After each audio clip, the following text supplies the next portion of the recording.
capítulo 3. Carta aos Hebreus, capítulo 3.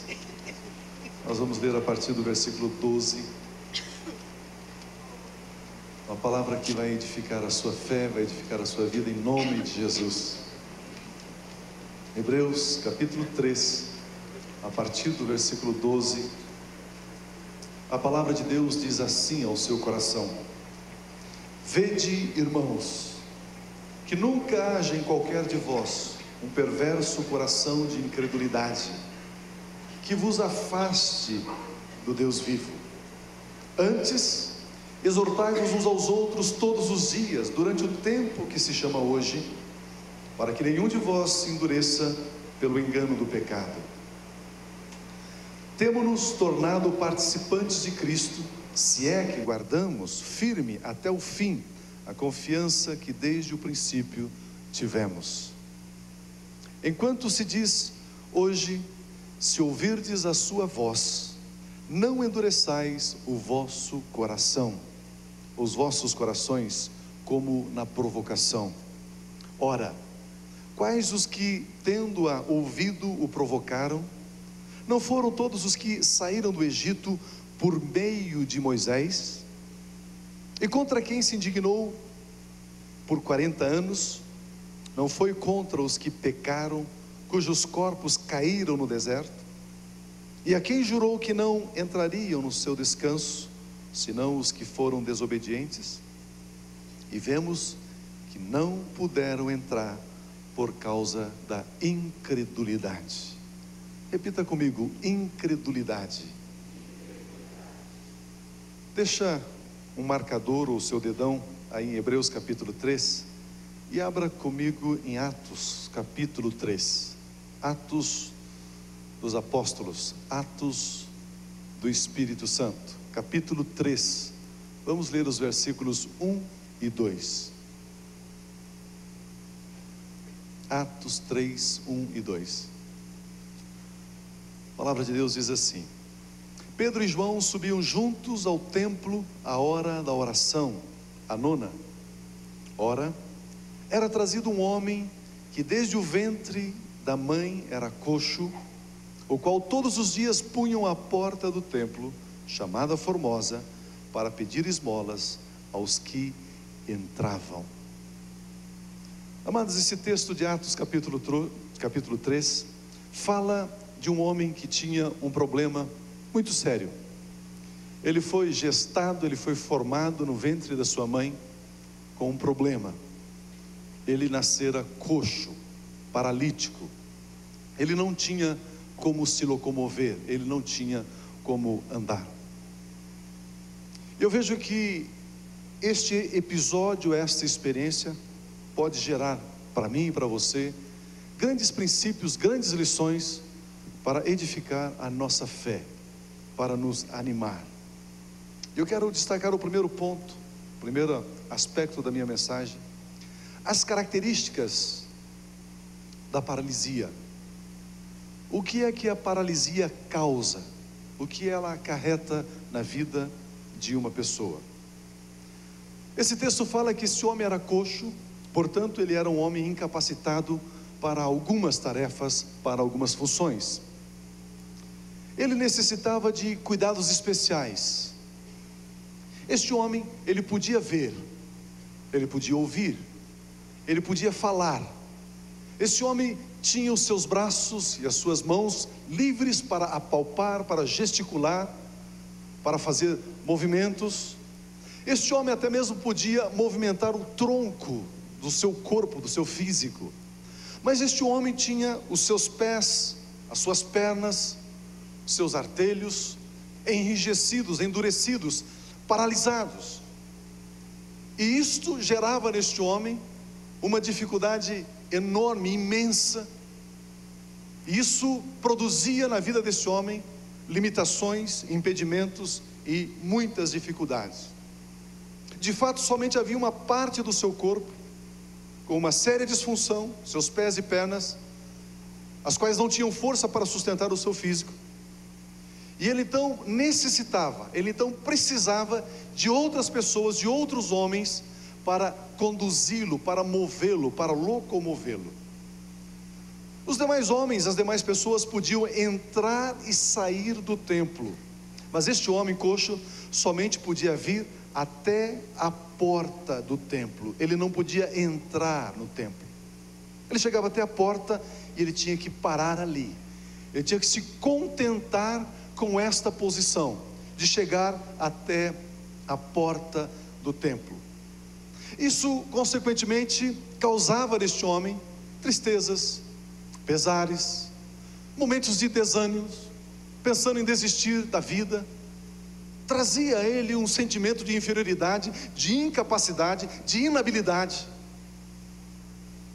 Eu vejo que a paralisia neste homem gerava um peso enorme na vida, na existência deste homem, na sua trajetória de vida.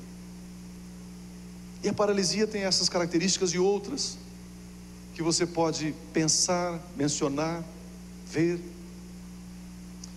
Mas eu vejo que, em segundo lugar, o diabo, ele tem uma estratégia em relação a esse quadro. Em segundo lugar, a estratégia do diabo, a estratégia de Satanás. Existem alguns males que o diabo quer colocar em nossas vidas, provavelmente apenas em uma área das nossas vidas, não em todas as áreas, apenas em uma. E se o diabo consegue, ele nos impede de nós entrarmos no templo, ele nos impede de entrarmos na presença do Senhor, ele nos impede de buscarmos Deus face a face, ele nos impede de experienciarmos aquilo que existe para além da porta. O diabo, ele maquina, ele está arquitetando atingir uma área da sua vida, para que através desta única área ele venha paralisar as demais áreas da sua vida. Ele quer atingir apenas um ponto, e a partir desse ponto ele quer impedir você de chegar à presença de Deus, de usufruir, desfrutar de tudo quanto Deus tem para você. Ele quer te bloquear, ele quer impedir a sua caminhada, a sua trajetória. Ele não quer que você conheça a perfeita presença de Deus. O diabo, portanto, fará de tudo para impedir um movimento, e isso impedirá você de entrar. Apenas uma área afetada e você vai se sentir todo mal. Apenas uma área. Talvez ele queira paralisar a área financeira, para que toda a sua vida fique paralisada. Talvez o seu matrimônio, talvez o relacionamento com seus filhos, talvez a sua vida profissional, talvez a sua vida espiritual. Ele quer, de certa forma, atingir você numa das áreas da sua vida, para desencadear a partir dessa área a paralisia em todo o seu ser, em toda a sua vida, em toda a sua existência. Este homem estava assim. O único mal, ele acarretou um problema para toda a vida. Amados, quando uma pessoa é paralítica, ela necessita ser transportada, ela necessita ser conduzida. Ela não pode sustentar o seu próprio peso. Não importa se essa pessoa seja uma boa pessoa, se ela tenha boas intenções, se ela frequenta uma ótima igreja, se seja uma pessoa alegre, motivada, com planos, com propósitos. Ela precisa de outras pessoas, e essas outras pessoas poderão ajudá-la até um determinado momento, até uma determinada situação. Essas demais pessoas poderão conduzi-lo até uma fronteira, até de frente, além da porta formosa. As pessoas não podiam conduzir esse homem dentro do templo. Ele era proibido de adentrar ao templo por causa da sua paralisia. Ele só podia se mover na dependência dos outros. É interessante que este homem era colocado ali na porta formosa do templo para esmolar, para pedir esmolas. As demais pessoas que tinham acesso ao templo, ao passarem por ali, eram classificadas, consideradas pessoas piedosas. Então ele clamava por uma esmola, por uma moedinha, para que ele pudesse ter o sustento do seu dia Porque o texto diz que todos os dias ele era colocado ali naquela porta. Todos os dias. Então ele buscava granjear, obter o sustento do seu dia. Apenas do seu dia. Este homem, ele não podia experimentar a abundância. Ele não tinha acesso à abundância. Ele tinha acesso somente às esmolas, somente às migalhas. Ele não tinha acesso à abundância. Ele não tinha acesso a uma vida cheia de alegria, de contentamento, de satisfação. Ele tinha acesso somente às esmolas. Amados, a paralisia que o diabo mais deseja lançar sobre as nossas vidas tem um nome. O nome dessa paralisia é incredulidade. Incredulidade. Você recebe uma palavra de Deus e você se alegra com aquela palavra. Você fica todo motivado com aquela palavra. Você até mesmo nem consegue dormir por causa daquela palavra. De repente você levanta no outro dia e você olha para um, olha para o outro, sorridente, feliz, e de repente vem uma seta de dúvidas. Aquela seta de dúvida produz um cansaço, um peso, um desânimo. Você tinha tanta certeza de que seria assim, mas agora vem um pensamento contrário, vem um vento contrário, vem uma oposição, e você fica meio que triste. Você quer caminhar, mas você sente que está amarrado, prisioneiro de uma dúvida, e essa dúvida evolui para a incredulidade, e você se torna cético, incrédulo em relação àquela palavra, em relação àquilo que Deus quer fazer na sua vida e através da sua vida. Se o diabo conseguir semear dúvida e incredulidade no seu coração, ele conseguirá parar você, ele conseguirá paralisar você, ele impedirá você de adentrar para além da porta formosa. Amados, a porta era formosa, a porta era esplendorosa, a porta era linda.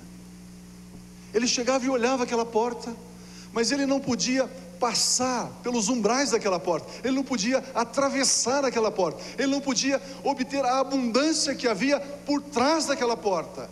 Ele era paralítico. A incredulidade nos leva até próximos da bênção, a incredulidade nos leva até próximos do favor do Senhor, da abundância que Deus tem para nós, mas nós não conseguimos usufruir da totalidade daquilo que Deus pensa a nosso respeito. Nós conseguimos no máximo algumas esmolas, a subsistência do dia. Conseguimos ir levando a vida espiritual mais ou menos. Ou tropeça aqui, ou cai acolá, e de novo levanta, e começa a cantar, e vamos vivendo a vida assim. Subo o morro, desço o morro, carregando a minha cruz, gemendo, chorando, e você chega no máximo até a porta formosa, mas você não entra. Terceiro lugar, Israel, um povo paralisado. Israel, um povo coxo, leso dos pés. Este homem paralítico hebreu é uma figura de Israel, é um tipo do povo hebreu. Ele representa, ele tipifica o povo hebreu. Você está com o dedão lá em Hebreus ainda? Vamos voltar lá para o capítulo 3. Hebreus capítulo 3, versículo 12. O escritor aos Hebreus, ele diz assim: vede, irmãos. É como se ele estivesse dizendo o seguinte: preste atenção, irmãos. Irmãos, concentrem-se nisto, atente para isto, sejam criteriosos nesse aspecto. Irmãos, vede, irmãos, que nunca haja em qualquer de vós um perverso coração do quê? De incredulidade.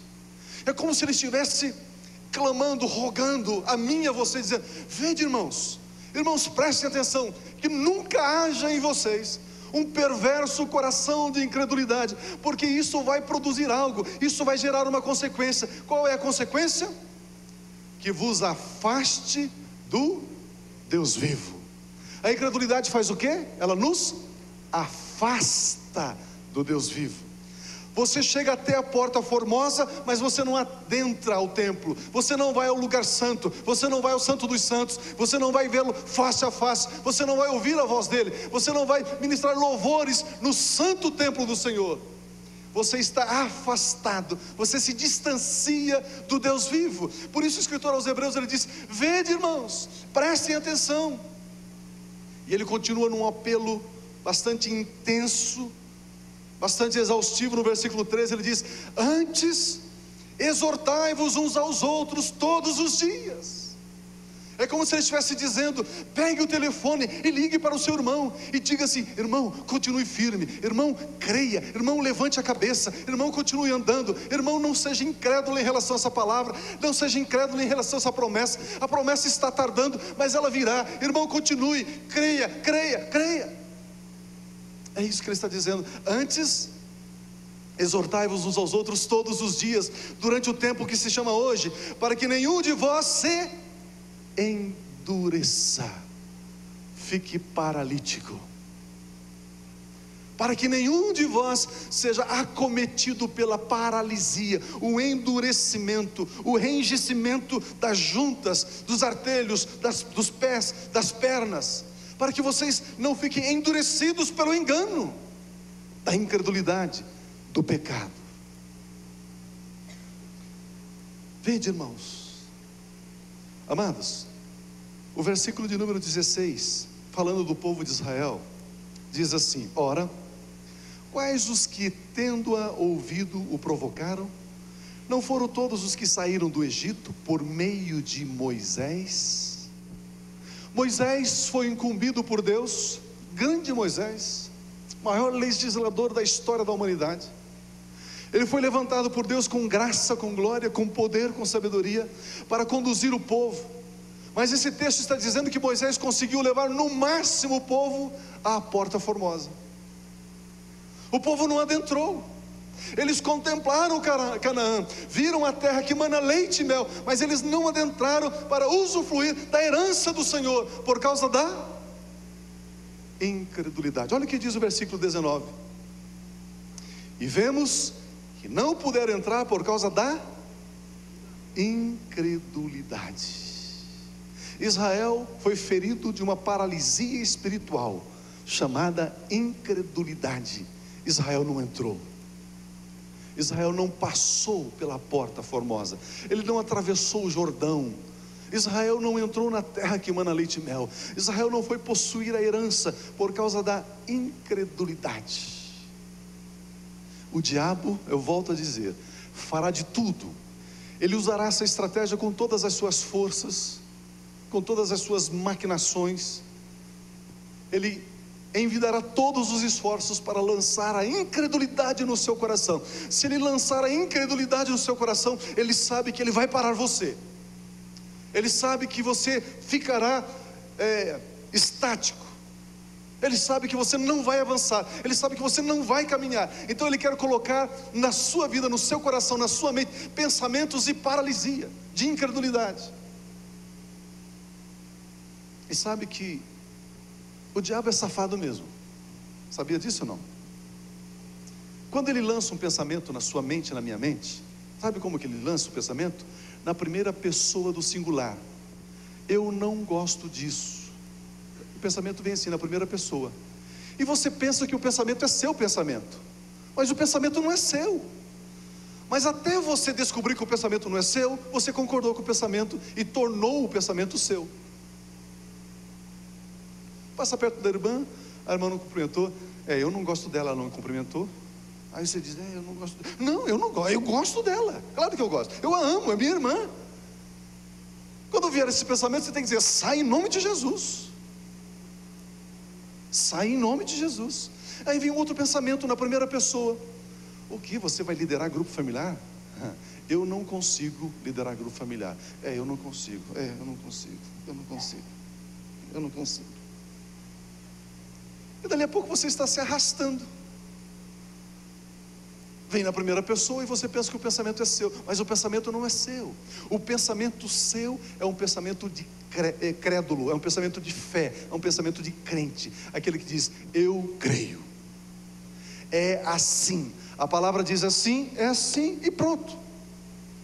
A Bíblia diz que nós somos daqueles que creem para a salvação, e não daqueles que não creem. Eu estou olhando para um grupo de pessoas, pares de olhozinhos brilhantes, que creem, coração que crê, uma mente que crê, uma vida que crê, porque nós somos daqueles que creem. Se você está com o seu dedão em Hebreus, em Atos, coloca o dedão do seu irmão agora lá em Números. Livro de Números, capítulo 14.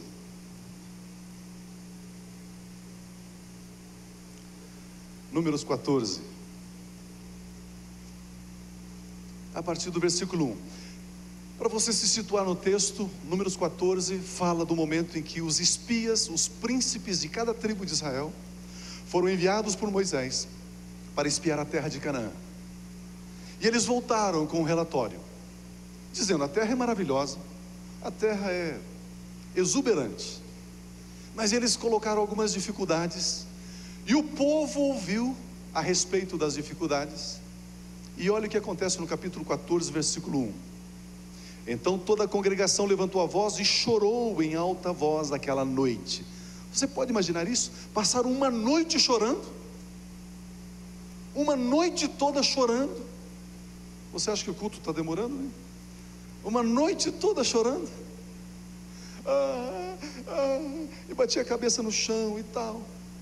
Versículo 2: todos os filhos de Israel murmuraram contra Moisés e Arão, e toda a congregação lhes disse: antes tivéssemos morrido na terra do Egito, ou mesmo neste deserto, porque nos traz o Senhor a esta terra para cairmos à espada, e para que nossas mulheres e crianças sejam por presa? Não nos seria melhor voltarmos ao Egito? Olha, amados, o que a incredulidade produz. Lá no Egito, quando uma mulher ficava grávida, 50% de probabilidade que o bebê seria assassinado, que se fosse menino, eles lançavam nas correntes do Nilo, jogavam para os crocodilos do Nilo. Mesmo assim eles dizem: vamos voltar para o Egito. Você percebe a paralisia, a incredulidade, o que ela causa? O caos que gera num povo, no coração de um homem. Versículo 4: e diziam uns aos outros: levantemos um capitão e voltemos para o Egito. Então Moisés e Arão caíram sobre os seus rostos perante todo o ajuntamento dos filhos de Israel. Josué, filho de Num, e Calebe, filho de Jefoné, dos que espiaram a terra, rasgaram as suas vestes e disseram a toda a congregação dos filhos de Israel: a terra pelo meio da qual passamos a espiar é terra muito boa. O relato agora de Josué e Calebe: se o Senhor se agradar de nós, então nos fará entrar nesta terra e nos dará. É uma terra que mana leite e mel. Então somente não sejais rebeldes contra o Senhor, e não temais o povo dessa terra, porque como pão o devoraremos. A proteção deles se foi, mas o Senhor está conosco, não os temais. Mas toda a congregação disse que o apedrejassem. Então a glória do Senhor apareceu na tenda da congregação e todos os filhos de Israel, a todos os filhos de Israel. Percebe que Josué e Calebe que estiveram lá disseram: o Senhor vai nos dar essa herança, o Senhor vai nos dar esta bênção, nós vamos atravessar a porta formosa, nós vamos entrar para o templo do Senhor, encontraremos o favor do Senhor. Eles pegaram em pedra para apedrejá-los. É como se você estivesse contando uma bênção: olha, eu creio ser assim. E pessoas vêm com pedras, não pedras como objeto sólido, mas pedras através de palavras, e lançam palavras, apedrejam a sua fé, apedrejam o seu coração crédulo, o seu coração esperançoso, tentando dissuadir você dessa convicção colocada por Deus no seu coração. Versículo 11: disse o Senhor a Moisés: até quando me provocará este povo, e até quando não crerá em mim, apesar de todos os sinais que fiz no meio deles? Até quando esse povo não vai crer em mim? Olha o versículo 26, Números 14, 26. Depois disse o Senhor a Moisés e a Arão: até quando sofrerei esta má congregação que murmura contra mim? Tenho ouvido as queixas desses murmuradores, filhos de Israel. Dize-lhes: tão certo como eu vivo, diz o Senhor, como falastes aos meus ouvidos, assim farei a vós outros. Versículo 29. Neste deserto cairão os vossos cadáveres, como também todos os que de vós foram contados no recenseamento de 20 anos para cima, e que murmuraram contra mim. A incredulidade levou-os até a porta, até a fronteira, e impediu-os de adentrar, de chegar na terra que mana leite e mel. Amados, o texto de Atos, capítulo 3, diz que aquele homem coxo, paralítico, ele era colocado todos os dias. Israel, por não ter entrado, Israel recebia todos os dias uma porção de maná. O maná aqui é visto como esmola, é o sustento só do dia. Não tinha como ter a abundância, não tinha como ter um estoque. Não tinha, eles não podiam fazer estoques. Assim como esse paralítico só podia entrar, aliás, só recebia a esmola para um sustento diário, um sustento de um dia. Israel também, como nação, recebia o sustento para apenas um dia, porque eles não entraram, porque eles ficaram da além do Jordão.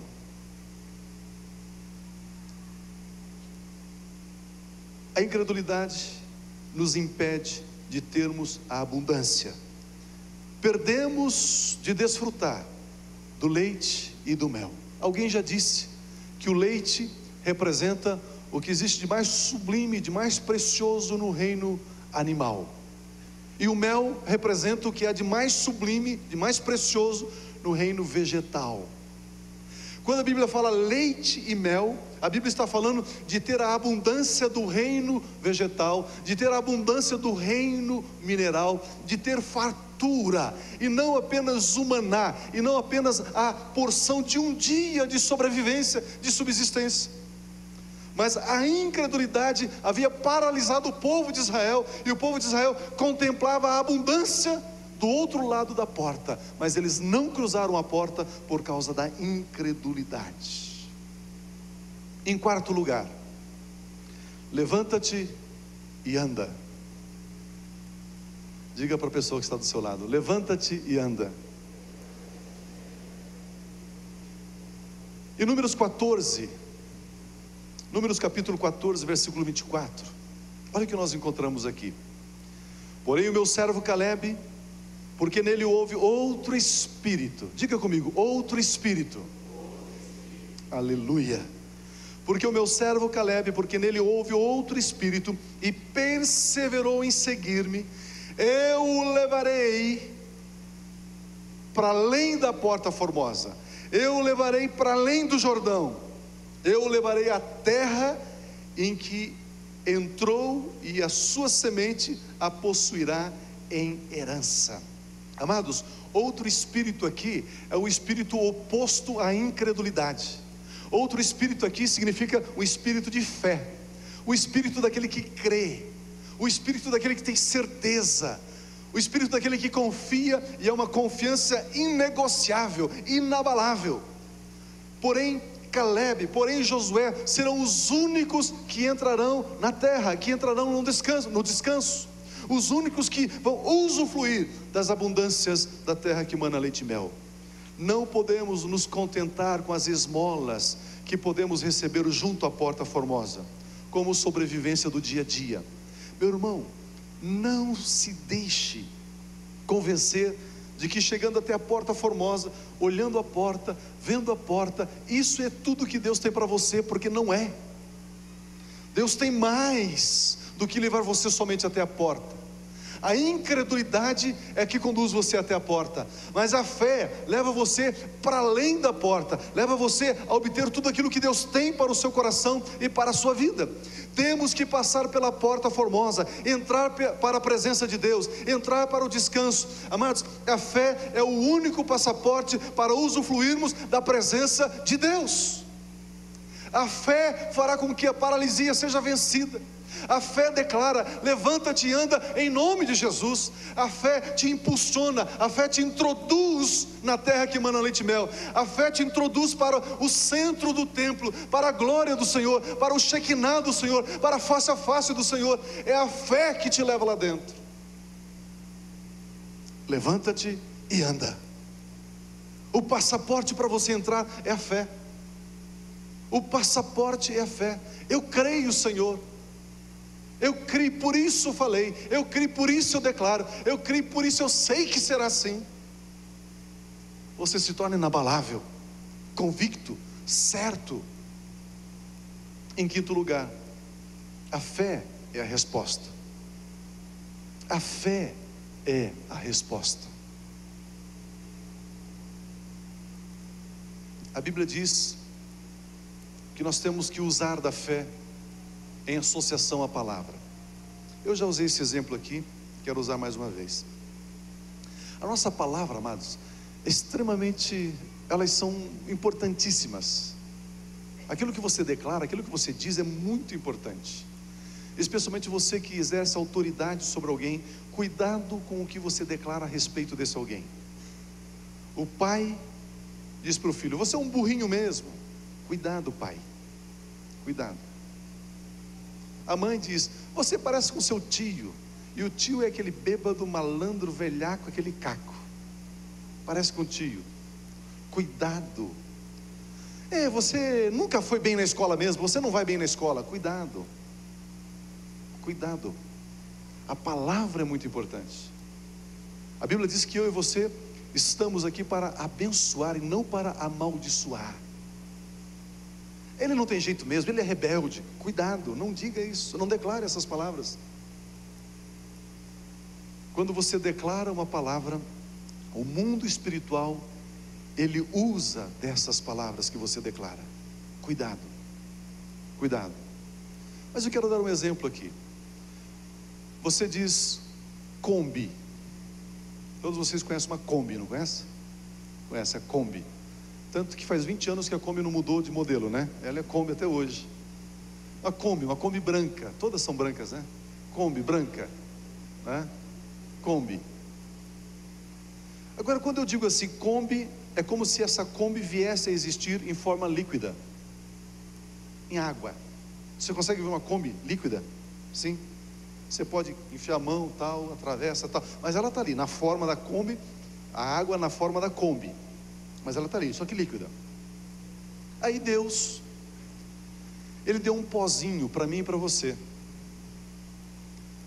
Esse pozinho, você tira do seu coração e coloca uma pitadinha desse pozinho em cima dessa água, mas uma pitadinha, menos do que a metade da metade da metade de um grão de mostarda. Aí você coloca um pouquinho desse pozinho nesta palavra que você disse, Kombi. A hora que esse pozinho entrar em contato com essa palavra, imediatamente se solidifica, passa a existir. É aquilo que a Bíblia diz lá em Romanos capítulo 4, que Ele chama a existência as coisas que não são como se já fossem. Pio, você está inventando história. Onde que tem isso? Tem base bíblica para esse teu conto? Tem. Seu dedão está lá em Hebreus? Vamos lá em Hebreus capítulo 4. Hebreus capítulo 4. A fé é a resposta. Versículo 1. Temamos, portanto, que tendo-nos sido deixada a promessa de entrar no seu descanso, suceda parecer que algum de vós tenha falhado. A falha aqui é a incredulidade. Pois também a nós, a mim e a você, a nós foram anunciadas as boas novas. As boas novas de que podemos entrar no templo. Foi anunciado a mim e a você as boas novas. Como a eles quem? Ao povo de Israel. Mas a palavra que eles ouviram, o povo de Israel ouviu, nada lhes aproveitou, visto não ser, o quê? Acompanhada pela fé. Tem uma versão que diz misturada. Você tem a versão misturada? Isto. Visto não ser misturada pela fé naqueles que a ouviram. O que esse texto está dizendo? Que você tem a palavra e você tem que misturar a palavra, o que? A fé. É a hora que você mistura a fé à palavra, aquela palavra passa a existir. A palavra, ela se solidifica, ela passa a ser assim, ela se materializa, porque você misturou fé à palavra. Percebe porque o diabo não quer que você creia? Porque se você crer, você vai manifestar, materializar tudo quanto Deus tem para você. Os pensamentos de Deus, o querer de Deus, a vontade de Deus, o coração de Deus a seu respeito se materializa. E você sai da porta formosa, você deixa de ser um paralítico, você começa a andar, você entra para dentro do templo e você experimenta tudo aquilo que Deus tem prometido a você, porque você creu. Você misturou fé à palavra que foi liberada a seu respeito, e você vence a paralisia. Amados, está na hora de nós recusarmos as esmolas. Recuse as esmolas. Venha para o interior. Pare de viver na dependência da fé do seu irmão. Desenvolva a sua fé.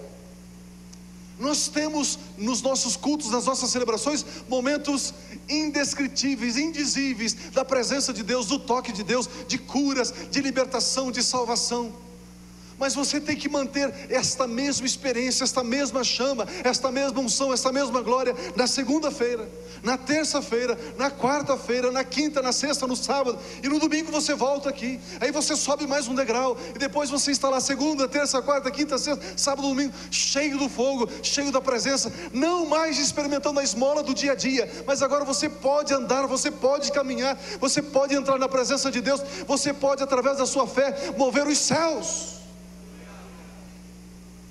É assim, amados. É assim. Você crê nisso, amém? Recuse-se a viver de esmolas. Venha para o interior do templo. Venha para a presença de Deus. Venha para a abundância. Venha para o mover do Espírito. Eu já estou orando em línguas. Comece a profetizar. Já estou profetizando. Comece agora a ter visões. Já estou tendo visões. Comece agora a ter a palavra da sabedoria, a palavra do conhecimento, discernimento de espíritos, dons de curar, operação de maravilhas, interpretação de línguas. Vamos entrar na abundância do que Deus tem para nós. Vamos desfrutar de tudo quanto Ele tem para nós, agora, já, nesse momento. A terra que mana leite e mel. Amados, é tempo de você ter a abundância do reino vegetal. É tempo de você ter a abundância do reino mineral, do reino animal, do reino espiritual, de todos os reinos. Porque a Bíblia diz que Ele é Rei dos reis. Quem são esses reis no plural? Olha para a pessoa que está do seu lado. Você acabou de ver o rei. A Bíblia diz que Ele é Rei dos reis, porque Ele reina sobre nós que somos reis e sacerdotes. Está na hora de nós usufruirmos da abundância daquilo que Ele disse que eu e você temos por direito. Amados, a Bíblia declara que Jesus Cristo ficou admirado, ficou maravilhado por duas razões. Jesus ficou assim, de queixo caído. Jesus ficou babando por duas razões. Já viu isso na Bíblia? Não foi porque Ele curou algum paralítico. Não foi porque Ele estava entrando na cidade de Naim, estava vindo um cortejo fúnebre, uma mulher chorando, viúva. Ela era mãe de um filho, ele, filho único, estava morto. E Jesus parou aquele cortejo fúnebre e tocou naquele rapaz, e ele ressuscitou dentre os mortos. Não foi por isso que Jesus ficou admirado. Ele nem ficou admirado porque Ele multiplicou os pães para saciar, mitigar a fome da multidão. Ele nem ficou admirado porque os 10 leprosos ficaram instantaneamente limpos e curados. Ele não ficou maravilhado porque Lázaro veio para fora quando Ele declarou que Lázaro deveria ressuscitar. Ele também não ficou admirado quando Ele cessou a força do vento, a fúria do mar. Ele não ficou admirado por essas coisas, Sabe o que admirava Jesus? Abra sua Bíblia, por gentileza. Lucas, capítulo 7. Lucas, capítulo 7. Olha o que diz. O contexto aqui é sobre o centurião, que tinha um servo. Lembra do servo, do centurião que estava enfermo? E aí foram falar para Jesus, para curar o servo dele. O centurião disse, ali a partir do versículo de número 7: por isso não me julguei digno de ir ter contigo, Jesus. Dize, porém, uma palavra e o meu servo será curado. Pois também eu sou homem sujeito à autoridade, e tenho soldados às minhas ordens, e digo a este vai, e ele vai, e ao outro vem, e ele vem. Ao meu servo eu digo, faz isto, e ele faz. Manda uma só palavra, Jesus. Versículo 9: ouvindo isto, Jesus se maravilhou dele. Jesus ficou admirado, e voltando-se disse à multidão que o seguia. É como se Jesus estivesse ouvindo isso daqueles homens, daqueles anciãos que vieram falar com ele a respeito do centurião. E Jesus volta para a multidão que estava seguindo ele e diz o seguinte: digo-vos que nem ainda em Israel achei tanta fé. Jesus ficou admirado, Jesus ficou maravilhado. Amados, você pode fazer com que Jesus fique admirado a seu respeito, maravilhado a seu respeito, se você liberar a sua fé, se você crer, se você confessar com seus lábios. Amados, está na hora do Pai Celestial olhar para a nação brasileira e dizer aos seus anjos, querubins, serafins, arcanjos: no Brasil existe um povo que crê. Eu estou admirado a respeito do meu povo naquela nação, porque é um povo que crê, é um povo que confia, é um povo que está certo, é um povo que tem um coração crédulo a respeito da minha palavra. É hora de nós fazermos com que Jesus fique admirado. Você recebeu uma palavra? Eu creio, eu creio, eu creio, eu creio. Dali a pouco Jesus vai ficar admirado. Mas olha, nem mesmo em Israel vi tamanha fé. Crer, creia, creia na palavra. E sabe o que também deixa Jesus admirado? Marcos capítulo 6, a partir do versículo 5. Marcos 6, 5. O texto sagrado diz assim: ele, Jesus, não pôde fazer ali obras maravilhosas, somente curou alguns poucos enfermos, impondo-lhes as mãos. Ele não pôde fazer ali obras maravilhosas, curou apenas alguns poucos enfermos, impondo as mãos. Versículo 6, Marcos 6, 6. E Jesus, e ele se admirou do quê? Da incredulidade deles. Jesus ficou admirado com tanta fé naquele centurião, e agora Jesus fica admirado da incredulidade. É como se Jesus colocasse a mão e dissesse assim: meu Deus, como pode ser tão incrédulo? Como pode ser tão incrédulo? Jesus fica admirado da fé, e Jesus se admira da incredulidade. Você quer que ele se admire de você a respeito da fé ou da incredulidade? Temos que escolher, temos que nos posicionar, temos que assumir, amados, este papel. Vamos voltar para eu encerrar em Atos capítulo 3. Atos capítulo 3, olha a partir do versículo 3. Nós lemos 1 e 2, agora a partir do versículo 3. Atos 3, 3. Aquele paralítico, vendo a Pedro e a João, que iam entrando no templo, pediu que lhe desse uma esmola. Pedro e João não tinham incredulidade, consequentemente eles não eram paralíticos, eles simplesmente passavam pela porta formosa e entravam no templo.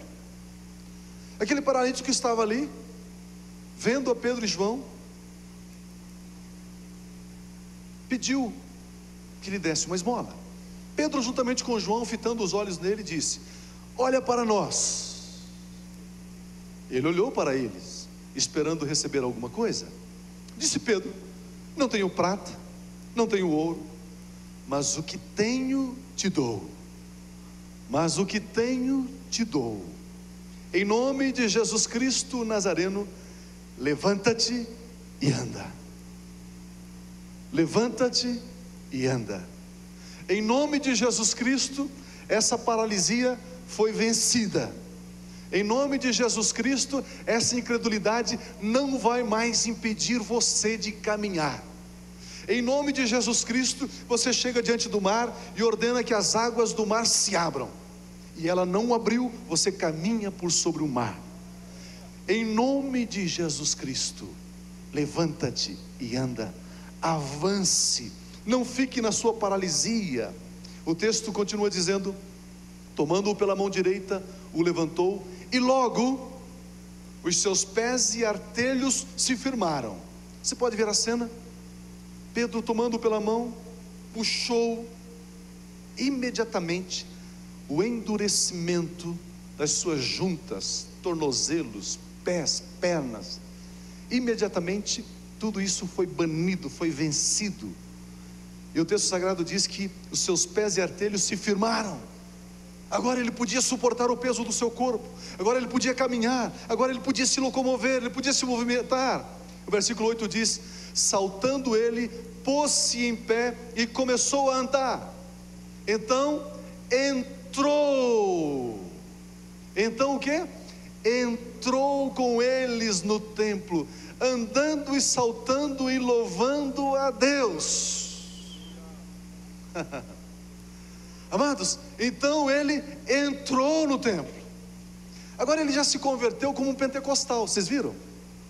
Ele já entrou saltando, aleluia, glória a Deus, aleluia, e com todos os movimentos que ele não tinha feito por mais de 40 anos. Amados, ele já tumultuou aquele culto religioso que eles tinham lá. Aqueles incrédulos, levantar a mão não, isso não é de Deus. Assobiar não é de Deus, dançar não é de Deus. Sabe aquela incredulidade que tem? Aqui nós não temos isso. Isso aqui é lá na igreja da China que tem.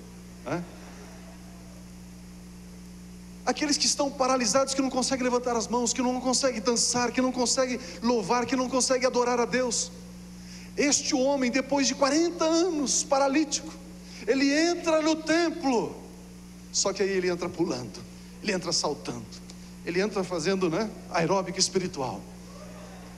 E as pessoas olham para ele e dizem: espera lá, esse aí não era aquele paralítico que estava sentado lá na porta, que eu dava aquelas molinhas de vez em quando? Esse aí não é aquele irmão que nunca dava um glória a Deus e agora não para de dar glória a Deus? Esse não era aquele um que não tinha coragem de fazer uma oração, agora não somente ora, mas profetiza e ora em línguas? Este não era aquele que tinha vergonha de dar um folheto, agora ele sobe num caixote no meio da praça e prega a palavra? Não era este o paralítico? E o que aconteceu com ele? O que aconteceu com ele? A paralisia fora vencida, fora esmagada, fora dominada. O coração dele agora encheu de fé. Agora ele é crente, agora ele crê, agora ele confia em Deus, agora ele tem fé, agora ele pode entrar no Santo dos Santos, ele pode ver Deus face a face, ele pode receber as ministrações do alto, ele pode receber das próprias mãos de Deus. Ele não precisa ficar na porta formosa, ele pode entrar na abundância que Deus tem para ele, na terra que emana leite e mel. Aleluia. Aplauda o Senhor, Ele é digno. Aleluia. Bendizemos a Ti, Senhor.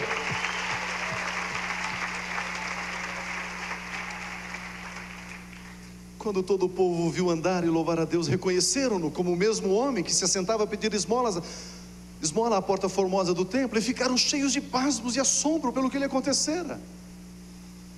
Imagina você chegando amanhã no serviço, coração cheio de fé, aquela pessoa que vem já falar mal do outro e reclamar e tal, não sei o que, você sempre concordou com ela. Você olha para ela e diz: não, isso não é assim, essa empresa vai falir, não vai ter jeito, não sei o que, não, essa empresa é uma benção, vai dar certo sim. Não, esse mês está ruim as vendas, ninguém consegue vender nada, está tudo errado, eu vou trocar de emprego, eu vou embora. Não, esse mês vai ser o melhor mês de vendas. Eles vão olhar para você e vão dizer: escuta, você não era aquele que vivia esmolando e concordando comigo? O que aconteceu com você? Por que agora você está saltando e pulando? Por que agora você se comporta diferentemente do que você era antes? O que aconteceu? Aí você vai dizer: sabe o que aconteceu? Eu levantei e andei. Eu me levantei e andei. eu não mais estou acomodado, amarrado pela incredulidade. Eu não estou mais agora vencido pela incredulidade.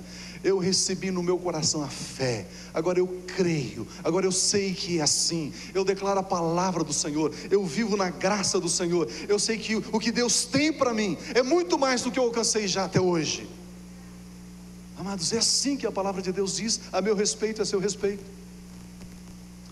Quando Pedro viu isto, disse ao povo, versículo 16: pela fé, no nome de Jesus. Como foi que isso aumentou? Pela fé, no nome de Jesus. Este homem a quem vedes e conheceis, foi fortalecido. A fé faz o quê? Fortalece. A fé faz o quê? Nos leva para a presença de Deus. A fé faz o quê? Nos leva a possuir a nossa herança. A fé faz o quê? Nos leva a desfrutarmos, a usufruirmos da terra que mana leite e mel. A fé faz o quê? Faz com que o seu coração se encha de alegria, de gozo, de paz. A fé faz o quê? A fé lhe dá a certeza da vida eterna. A fé lhe faz você ser forte, confiante. Você não vai mais vacilar. Pela fé ele foi fortalecido. Foi a fé que vem pelo nome de Jesus, que deu a este, na presença de todos vós, esta perfeita saúde. Esta perfeita saúde. Amados, isso está à sua disposição, amém?